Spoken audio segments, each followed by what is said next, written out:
Back in July, I spoke on the unrivaled prospects of the Halo Infinite Battle Pass. On Monday, November 15th, 343 shadow dropped Halo Infinite's core multiplayer suite as the Halo Infinite multiplayer beta, and while the game is delivered flawlessly on being one of the best multiplayer experiences Halo has offered to date, its progression has missed the mark in some key ways.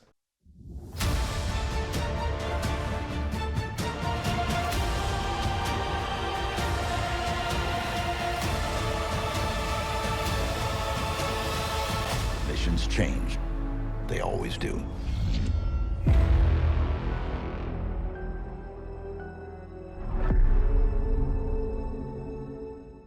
Halo Infinite's multiplayer beta has launched to overwhelmingly positive fan reception, but the progression has fans scratching their heads.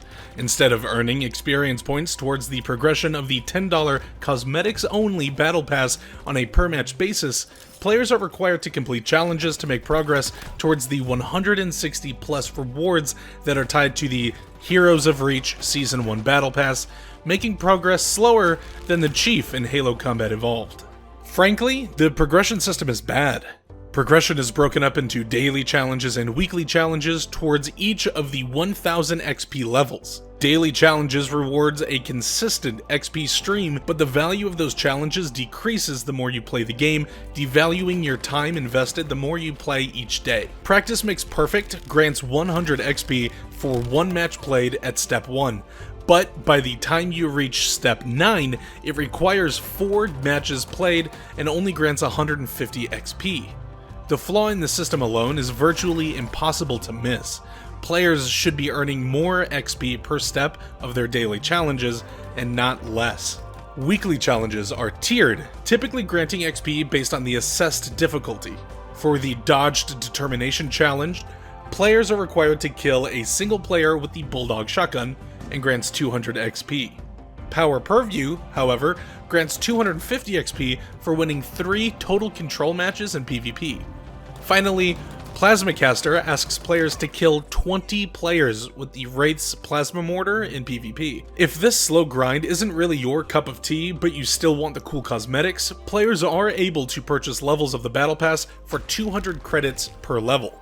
That means players are welcome to spend $200 on the $10 Battle Pass in order to skip levels instead of working through them with the current setup. While this sounds outrageous, I'm not surprised to see people opting into the $25 fast-tracked Battle Pass, where players spend an extra $15 up front to skip the first 25 levels. On top of outright purchasing levels, players are given the opportunity to earn and purchase both XP boosts, which grant double XP for 30 minutes, and challenge swaps, allowing players to select a challenge they may not see themselves wanting to complete, or one that may be too challenging. The XP boosts are yet another miss in this game, as the short 30-minute timer begins the second they're activated and continues to tick down while in the game's menus, while matchmaking, or while applying newly acquired cosmetics.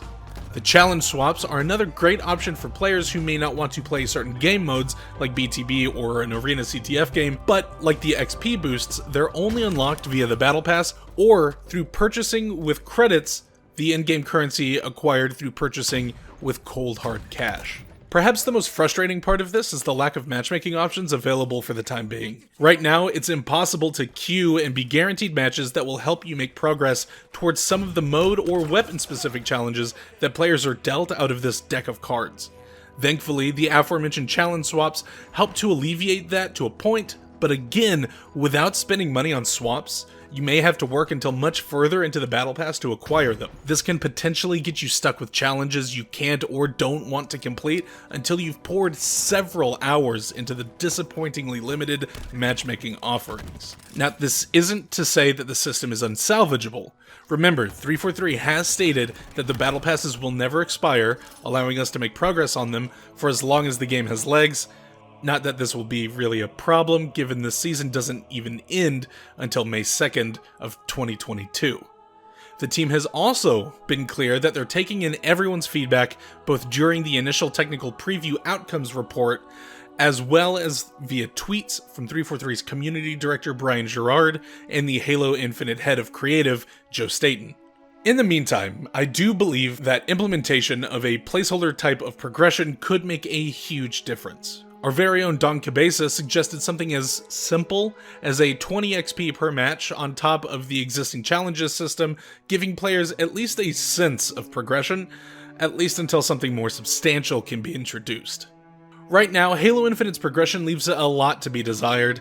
A more traditional XP-based progression system separate from the Battle Pass, boosts and swaps that aren't as user and consumer friendly as they first appear, and an incredibly slow burn to making headway in the Battle Pass towards cool cosmetics are all things that need to be addressed. However, with 343's own transparent acknowledgement of these problems and the promise for a fix, it's hard to not enjoy their third entry in the Halo franchise as anything less than one of the best feeling Halo games ever made.